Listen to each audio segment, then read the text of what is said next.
The collapse rewrites the meaning of water long before it rewrites anything else. Food can wait. Shelter can be improvised. But hydration obeys a biological deadline that does not care about ingenuity, morale, or determination. The moment infrastructure dies, the countdown begins. Dehydration is not a gradual decline. It is a staged failure, a predictable kill mechanism governed by physics and cellular breakdown. Most survivors enter collapse with the illusion that their bodies can stretch time through willpower, but collapse logic crushes that fantasy immediately. Without water, blood thickens, thermoregulation falters, cognition fractures, and judgment decays into impulsive errors that multiply until a single misstep becomes fatal. The world doesn't need to attack you. Dehydration does the work. This is where the first confident mistake emerges. People believe water scarcity is a slow burn threat, something manageable as long as they keep moving. But movement without hydration is self-destruction. Every step accelerates water loss. Heat magnifies it. Fear speeds it up further. You burn hydration faster than you can psychologically register it. And by the time your mind recognizes danger, your body has already crossed thresholds that are difficult to reverse. In collapse, water is not a resource. It is a timer that counts down silently while you make decisions that either pause it or accelerate it. The terrain amplifies this threat. Water sources that once served communities become contamination traps, filled with runoff, decay, and microbial bloom. Lakes turn deceptive. Rivers become unpredictable. Even clean-looking water becomes an adversary wearing a harmless disguise. Biology weaponizes appearance against the untrained eye, and psychology finishes the job by convincing thirsty survivors that it looks fine. Collapse logic demands you reject that instinct entirely. You trust protocols, not intuition. The multiplier rule makes the stakes unavoidable. Every liter you fail to secure today multiplies tomorrow's risk, shrinking your mobility window and reducing every tactical choice you have left. This is the truth the collapse forces you to internalize. Hydration is not a task. It is the battlefield. You are not gathering water. You are fighting the clock. And the clock always moves faster than you think. Finding water is a search problem. Accessing water is a survival problem. Those two actions look identical in the old world, but collapse separates them with lethal clarity. Surface water is visible, obvious, and exactly where desperate people converge. That makes it predictable terrain. Terrain where ambushes, traps, and conflict accumulate. When you look for water after the world ends, you are not scanning for hydration. You are entering a zone every thirsty human will eventually approach. Predictability is death and collapse, and water sources generate predictable behavior more than any other resource. The first shift in mindset is movement discipline. You never walk directly to a suspected source. You never cross open ground without concealment. You never approach at the same angle twice.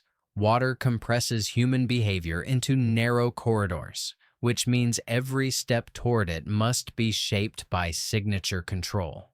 You use terrain to break line of sight. You time your approach to avoid patterns. The gray man principle applies long before you touch a single drop. Low noise, low profile, no routine. The physics of groundwater reinforces this doctrine. Surface sources, rivers, lakes, and ponds draw attention because they advertise themselves. Subsurface water does the opposite. Springs, seep lines, moss bands on rock, dense vegetation patches, and temperature dips at dawn reveal moisture hiding beneath soil layers. These locations are safer because they are invisible to untrained eyes, guarded by physics rather than other survivors. Soil becomes a natural filter, giving you cleaner water and reducing biological risk before your tools even activate. Collapse logic rewards those who search indirectly, not those who chase what glitters. Psychology becomes the second battlefield. Thirst narrows perception, amplifying recklessness. Groups become louder, faster, and more volatile as dehydration grows. They stop scanning. They stop thinking. They stop being dangerous to the environment and become dangerous to themselves. If you approach water in that mental state, you are already losing. Discipline must override instinct long before you reach the source. Accessing water is the final stage, not the first. You only close the distance once terrain is read, once signatures are controlled, once threat vectors are mapped. Water does not kill through scarcity alone. It kills through the mistakes people make while rushing toward it. Collapse survival means resisting that rush, respecting the battlefield, and understanding that you are not seeking water. You are navigating a trap disguised as necessity. The field water testing kit is the first real line of defense because it transforms water from an unknown threat into a measurable variable. In collapse, the most dangerous assumption is believing you can judge water by sight, smell, or clarity. Clarity is physics, not purity. Microbes do not need turbidity. Chemicals do not need color. Heavy metals do not advertise themselves. A pond can look pristine and still destroy your organs one sip at a time. Most survivors drink what looks safe, and that false confidence becomes their kill mechanism long before starvation or exposure ever reach them. A testing kit cuts through that illusion by forcing data into the decision-making process. When you dip a strip or activate a reagent, you're not performing a ritual. You're conducting reconnaissance against enemies too small to see but lethal enough to end you without warning. The kit detects threats filtration cannot remove: nitrates, industrial runoff, pesticide residue, heavy metal presence. It also reveals whether microbes are likely to overwhelm a basic filter. Instead of guessing, you adjust protocols based on chemistry and biology, not hope. The psychology behind this tool is just as important as its function. Thirst clouds judgment. A dehydrated brain manufactures permission. It's probably fine, just drink. Testing interrupts that spiral. It forces pause, discipline, and logic. In collapse, hesitation is often dangerous, but hesitation with purpose is survival. By inserting a mandatory step, the testing kit prevents panic-driven consumption, which is how most waterborne infections begin. Once the threat profile is known, the rest of your system activates with precision. If heavy metals appear, filtration is irrelevant. You move to distillation. If microbes dominate, boiling becomes the anchor. If contaminants are low-level biological, chemical purification or gravity filtration becomes the efficient path. The kit ensures you never apply the wrong tool to the wrong threat, which is how survivors waste fuel, waste chemicals, or contaminate their bodies with untreated hazards. This is where the multiplier rule reveals the testing kit's true value. It doesn't just make water safer, it multiplies the effectiveness of every tool you use afterward.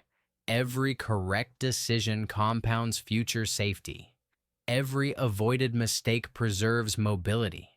Every identified threat prevents hours or days of physical decline. A testing kit is small, silent, and often overlooked. But in the post-apocalyptic world, it becomes the gatekeeper between you and the unseen world trying to kill you. It doesn't provide water.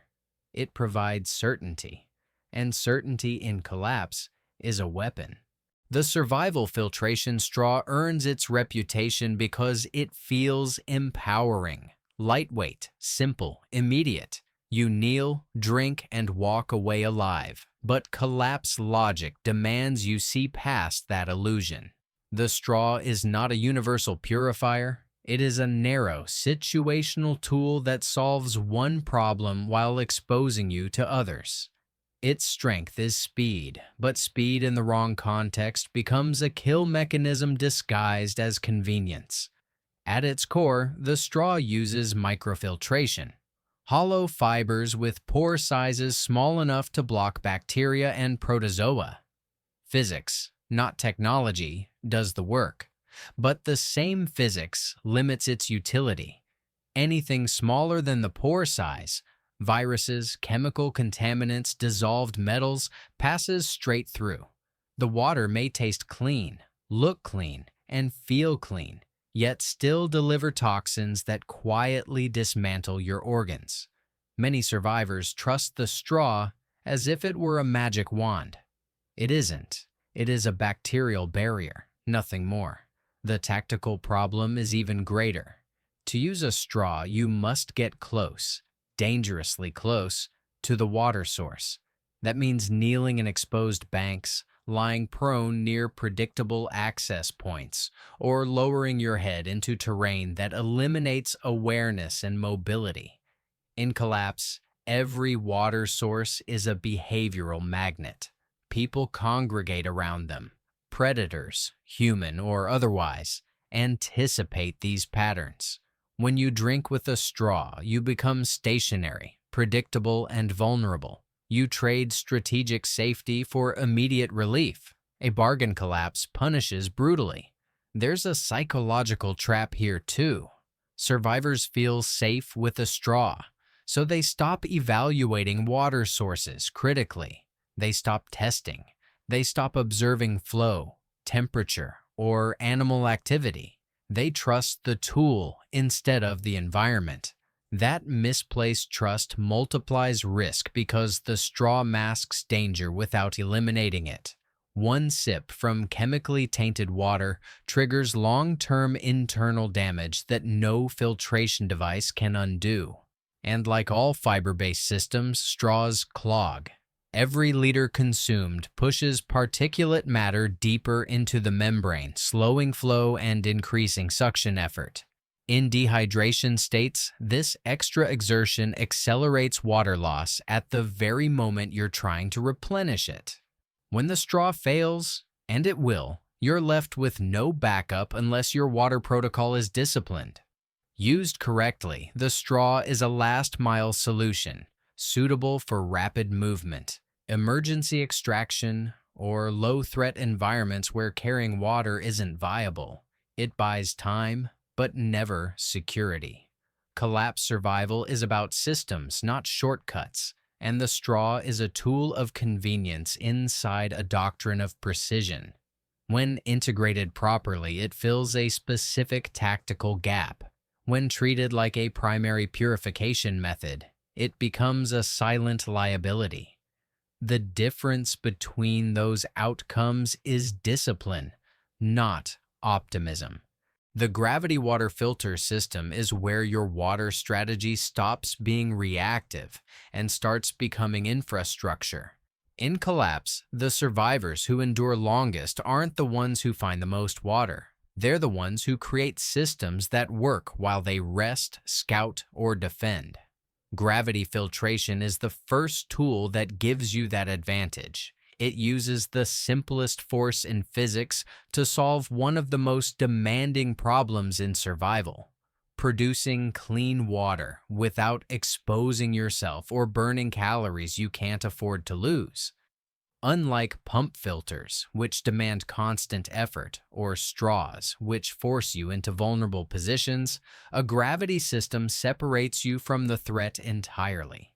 You scoop dirty water once, retreat to safety, hang the reservoir, and let physics do the job. Water moves downward through a filtration medium at a controlled rate, increasing contact time and improving removal of sediment, bacteria, and protozoa. This contact time advantage translates into higher quality output with zero exertion. In collapse, exertion is dehydration. Dehydration is death. Every calorie you don't burn filtering water becomes a calorie available for movement, concealment, or thermoregulation. The gravity system also minimizes cross-contamination, one of the most overlooked killers in post-collapse water handling. Separate dirty and clean chambers enforce discipline automatically. You aren't dipping hands, touching internal surfaces, or relying on memory to stay sanitary. The system protects you from your own fatigue, making it harder to accidentally sabotage your water supply when cognitive function slips from stress or dehydration. Its strategic value multiplies with group size. One person with a straw can hydrate themselves. One person with a gravity filter can hydrate a team. Collapse punishes groups through logistics. More mouths mean more exposure at water sources, more fuel spent boiling, more chemicals consumed. But a gravity system turns a single risky water run into liters of clean output that support multiple bodies without returning to the threat zone. It becomes the backbone of a semi-stable camp, enabling you to store, ration, and plan instead of constantly scrambling for the next drink. Then comes the psychological effect. Predictable water output kills fear. Fear erodes discipline. Without water stability, every decision becomes reactive, rushed, and sloppy. Gravity filtration gives you a slow, steady certainty, something collapse rarely offers. While it processes, you remain fully aware, fully mobile, and fully capable of defending your perimeter or preparing for the next move. This tool's elegance is simple. Gravity never tires, never clogs from effort, never panics, never rushes. In a world defined by chaos, it is one of the few systems that gives you calm while generating life. That is why the gravity filter isn't just a tool, it's the beginning of a functioning hydration infrastructure in a world that no longer provides one. The Solar Still Kit is the tool most distorted by survival mythology. Popular culture treats it like a miracle device. Dig a hole, stretch plastic, wait for the sun, and drink your way out of danger. Collapse reality is far less forgiving. A solar still is slow, fragile, and often misunderstood. But in the hands of someone disciplined, it becomes something far more valuable than an emergency trick. It becomes long-term autonomy in environments where every other water source is compromised. Its value is strategic, not tactical, and recognizing that distinction is the key to using it correctly. The physics behind a still is brutally simple. Distillation weaponizes phase change. Contaminated water evaporates, rises, condenses on a cool surface, and drips as purified liquid. Microbes die because they cannot follow vapor. Heavy metals, salts, industrial residue, and agricultural toxins all stay behind because their boiling points exceed water's. Boiling can kill biology, but it concentrates chemicals. Filtration removes sediment and pathogens, but lets dissolved toxins slip through. Chemical purification neutralizes microbes, but does nothing against metals or fuel contamination. Distillation, however, separates water from the poison entirely. In a world where industrial ruins, chemical spills, and decaying infrastructure bleed into surface water, this ability becomes priceless. But physics demands time, sunlight, and precision. A ground-dug solar still produces only small yields, often no more than a cup per day under ideal conditions. Cloud cover, soil composition, and ambient temperature crush its efficiency. The survivor who expects rapid hydration from a still has already failed. This tool is infrastructure, not emergency relief. It functions best when you've secured a position, when you need a silent, fuel-free purification loop, and when you are dealing with water sources too chemically compromised for filtration or boiling alone. The psychological value is subtle but immense. The still works while you rest, hide, or conserve calories. It produces clean water without noise, fire signature, or chemical scent, critical advantages when stealth is survival.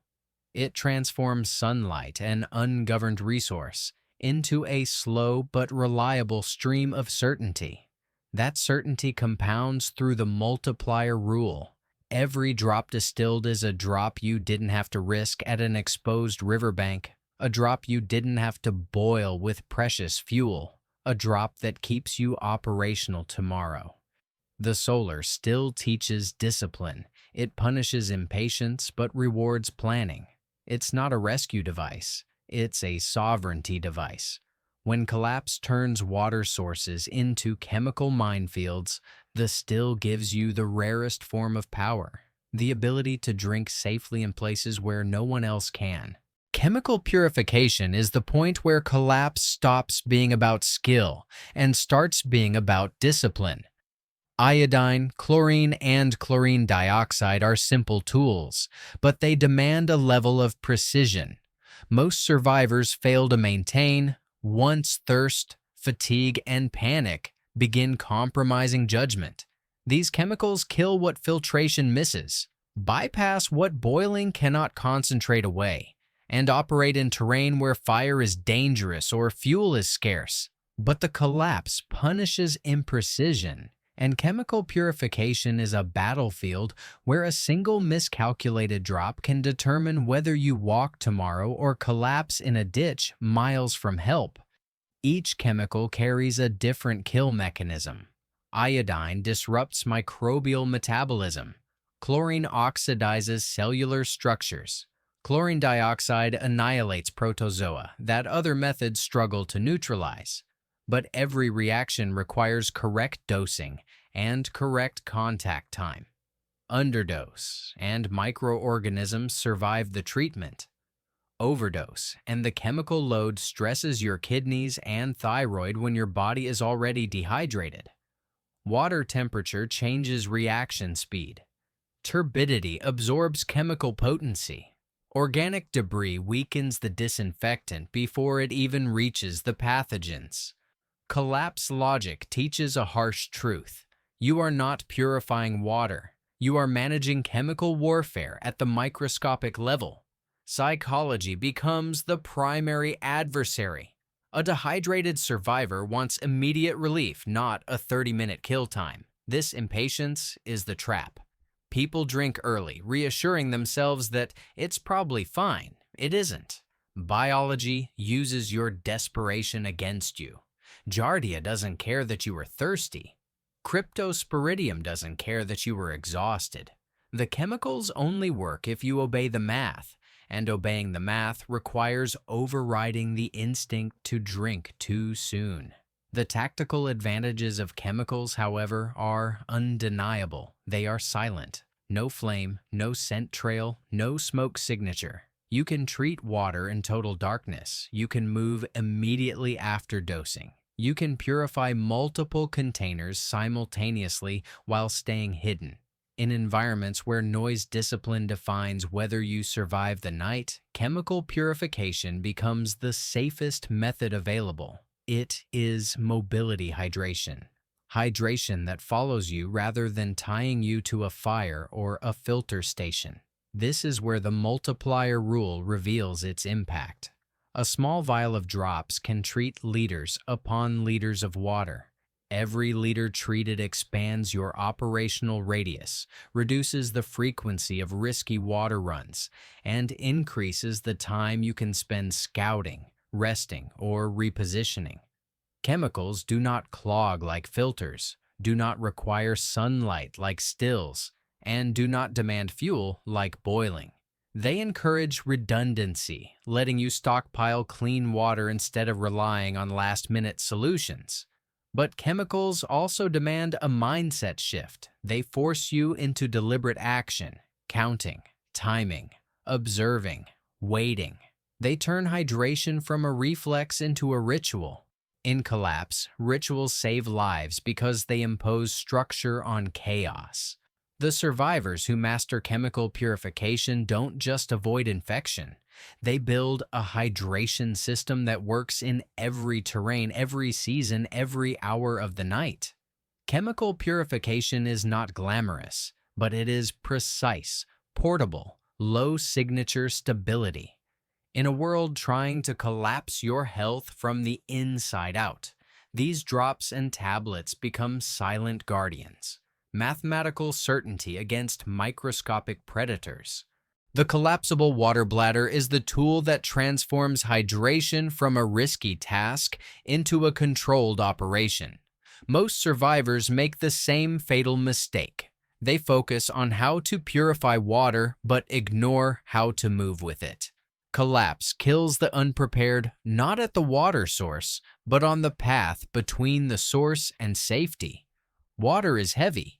1 liter weighs 1 kilogram, and that weight becomes an invisible predator. Every extra kilogram accelerates fatigue, increases dehydration, burn rate, and narrows your decision-making window. Without efficient carrying capacity, you become chained to the very water sources you should be escaping. A rigid bottle gives you volume, but at the cost of bulk, noise, and poor weight distribution. It competes for pack space, shifts your center of gravity, and announces your movement with every step. A collapsible bladder behaves differently. It compresses when empty, expands when needed, molds to the body or pack layout, and moves with your stride instead of against it. It turns water from a clumsy load into a fluid extension of your mobility. In collapse, mobility is life. Every tool that enhances it becomes a force multiplier. Terrain reinforces this necessity. Water sources exist in exposed, predictable geography. Valleys, riverbeds, open banks, lowlands. These are places where line of sight is long, concealment is scarce, and conflict is inevitable. You do not want to linger there. The faster you can extract water and disappear into broken terrain, the lower your risk of ambush or detection. A bladder lets you fill up once, disengage immediately, and carry enough volume to avoid returning for hours or days. That distance from predictable patterns is the real protection. Psychology plays its part too. Survivors with limited carrying capacity develop routine. Morning fill, evening fill, repeated visits to the same spots. Routine in collapse is a death sentence. Predictability creates ambush timelines. A bladder breaks that cycle by allowing you to vary your routes, delay your return, or abandon compromised water points entirely. The more water you can move safely, the more tactical options you preserve. Options equal survival. Biology also favors this tool. Hydration discipline, steady micro-intake rather than desperate gulps, stabilizes cognition, muscle efficiency, and thermoregulation. A bladder allows controlled sipping through hoses or nozzles without breaking movement rhythm or exposing clean water to outside contaminants. You hydrate while traveling, scouting, or concealing yourself. Your body stays ahead of deficit instead of reacting to it, preventing the cognitive decline that turns simple tasks into fatal mistakes. This is where the multiplier rule emerges clearly. Each additional liter you can transport multiplies your operational radius, multiplies the duration you can remain concealed, multiplies your ability to survive heat and exertion, and multiplies the number of decisions available to you. Water carrying capacity isn't just about quantity, it's about freedom. The more you can move with, the less you must risk to obtain. The collapsible water bladder might look like a simple tool, but in collapse terms, it is a strategic weapon. It breaks dependency cycles, disrupts predictable behavior, stabilizes hydration, and links every other purification tool into a functional system. Purifying water keeps you alive. Carrying water keeps you undefeated. The metal boiling container is the final non-negotiable backbone of water purification, because it is the only tool that does not depend on filters, chemicals, sunlight, or technological lifespan. When every other system fails, and in collapse, every system eventually will, heat and metal remain. The container is not simply a pot, it is a physics engine that guarantees survival through thermodynamic certainty. Collapse logic values what cannot fail, and boiling is the only purification method that maintains a 100% kill rate against biological threats when executed properly. Boiling works because microbes are bound by temperature thresholds. At 100 degrees, cellular proteins denature, membranes rupture, and replication halts permanently. Pathogens do not adapt to that. They do not resist. They simply cease. Filtration may clog, chemicals may degrade, distillation may underproduce, but boiling, when done in a stable metal container, bypasses every variable and delivers clean water regardless of turbidity or biological load. In the hierarchy of certainty, heat is absolute. Metal is what makes this reliability possible. Plastic melts, warps, and leaches toxins into your water. Improvised containers crack or burst under thermal stress. Metal endures direct flame, hot coals, alcohol stoves, wood gasifiers, or even improvised heaters made from scrap.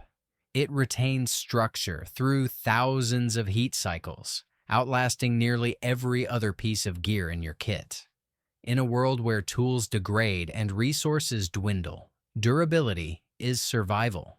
The metal container becomes a multi-decade asset in a landscape where most equipment lasts weeks or months. Firecraft adds complexity, but the container turns that complexity into an advantage. Boiling doesn't require a roaring flame. A small concealed ember bed is enough. This minimizes smoke, scent, and light, critical for signature discipline. While others expose themselves with towering fires or noisy filters, you produce safe water silently behind a rock shield or inside a dugout fire pit. The metal container allows you to shape your heat source to your tactical environment, whether you're on open ground, inside ruins, or deep in forest cover. The multiplier rule expands the container's value beyond hydration.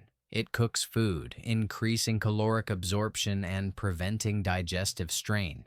It melts snow and ice, converting entire biomes into hydration sources without chemicals. It sterilizes tools, cloth, and improvised medical equipment. It pasteurizes questionable fluids. It stores purified water. It even enables thermal signaling or heat-based deterrence if tactical conditions demand it. Every function amplifies your survivability in ways no single-purpose filter or tablet ever could. The psychological impact is equally significant. A metal container gives you sovereignty over water regardless of environment. You stop fearing stagnant ponds, muddy runoff, or snowpack. You begin to see hostile terrain as opportunity rather than threat. That confidence, grounded in physics rather than optimism, stabilizes your decision-making and prevents panic-driven mistakes. In collapse, clarity of mind is as valuable as clean water.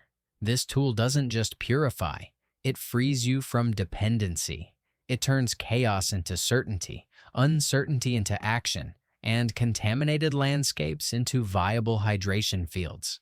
When the world strips you of everything else, metal and fire remain your last protocol, and the protocol that keeps you alive. Survival isn't determined by how many tools you carry. It's determined by whether those tools form a coherent system. Water is the ultimate proving ground for that truth. In collapse, hydration is not an errand you run or a chore you complete. It is the central operating loop your life depends on. Every mistake with water multiplies into exhaustion, impaired judgment, digestive failure, or immobilization. Every disciplined action multiplies into clarity, mobility, and time. This final part unites the 7 tools into a single doctrine, one designed to convert chaos into predictable output, and predictable output into sustained existence. The sequence begins with reconnaissance. You enter the field, assuming nothing is safe. Terrain is analyzed before water is touched. You avoid predictable approaches, use concealment, study vegetation density, listen for insect shifts, and watch temperature gradients. When you locate a potential source, you do not drink, you evaluate. This is where the testing kit becomes the gatekeeper. It turns an invisible threat profile into a readable map. Before purification, before collection, before movement, you demand data. That data tells you whether you're dealing with microbes, chemicals, or both. It determines the entire purification route. If microbes dominate, filtration or boiling becomes your next step. If the source is biologically hostile but chemically clean, the gravity filter becomes your infrastructure tool, safe, passive, and high yield. If you're in motion, chemicals provide silent treatment without drawing attention. If the contamination is extreme or chemical in nature, the solar still becomes the long-game purifier, slow but absolute. And looming above all of them is the metal container, your ultimate fallback, capable of neutralizing biological threats when fuel is scarce, equipment fails, or you're forced to rely on sources others would never touch. Once purified, the collapsible water bladder takes command of the system. Without carrying capacity, the entire operation collapses back into dangerous repetition. The bladder allows you to leave the water source behind, break predictable patterns, hydrate while moving, and maintain cognitive function. It becomes the bridge between purification and survival, transforming water from a static objective into a portable asset. With it, every purification method becomes strategically viable. Without it, every method becomes a liability that chains you to exposed terrain. Now the system loops: test, clarify, purify, carry, store. Each step informs the next, and each tool covers the weaknesses of the others. Filtration handles biology. Chemical treatment handles mobility. Distillation handles chemistry. Boiling handles everything biological. Gravity systems scale output. Bladders extend range. Testing eliminates guesswork. There is no single point of failure. When conditions shift and collapse guarantees they will, you adapt by switching tools, not by improvising under panic. The most valuable outcome of this unified system isn't clean water, it's control. Control over terrain, control over timing, control over exposure, control over your body's hydration curve. In a world defined by unpredictability, water becomes the one domain where you impose order. This psychological transformation is as important as any physical protocol. Once hydration becomes a system instead of a crisis, your mind stops operating in emergency mode. Decisions slow down. Threats become manageable. Fear loses its leverage. You stop reacting to collapse and begin operating within it. And this leads to the final rule, the one that defines every true survivor. You do not rise to the occasion, you default to your protocols. Under dehydration stress, adrenaline doesn't help you. Willpower doesn't save you. Instinct betrays you. Only systems carry you across the days, and only discipline keeps those systems alive. With these 7 tools unified under one doctrine, you no longer hunt water. You command it. In the ruins of civilization, that command is not just survival. It is power.